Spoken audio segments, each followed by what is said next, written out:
Hello everyone, সবাই কেমন আছেন? আশা করি সবাই ভালো আছেন। বন্ধুরা, আমরা সবাই জানি যে টাকার রেট ভিন্ন ভিন্ন। মানে কোনো দেশের টাকার রেট বেশি, আবার কোনো দেশের কম। কিন্তু আপনি কি জানেন আজকের দিনে দুবাইয়ের 1,000 টাকা সমান বাংলাদেশের কত টাকা হয়? আপনার ধারণা কি ঠিক, নাকি অবাক হওয়ার মতো কোনো চমক আছে? এই ভিডিওটি বিশেষভাবে আপনার জন্য তৈরি, তাই শেষ পর্যন্ত দেখুন। কারণ আপনি যদি নিয়মিত টাকার রেট জানেন, তাহলে অর্থ লেনদেন বা বিদেশ থেকে পাঠানো রেমিটেন্সে লাভবান হতে পারেন।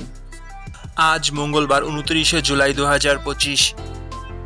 আজ দুবাইয়ের 1 টাকা সমান বাংলাদেশের 33 টাকা 37 পয়সা, আর দুবাইয়ের 1,000 টাকা সমান বাংলাদেশের 33,374 টাকা 82 পয়সা। বন্ধুরা, টাকার রেট প্রতি মুহূর্তেই বদলায়, আর এই পরিবর্তন আপনার আয়, খরচ, এমনকি সঞ্চয়ের উপর প্রভাব ফেলে। তাই নতুন রেট সবার আগে জানতে এখনই চ্যানেলটি সাবস্ক্রাইব করুন এবং বেল আইকন প্রেস করুন, যাতে কোনো আপডেট মিস না করেন। ধন্যবাদ, দেখা হবে পরবর্তী ভিডিওতে।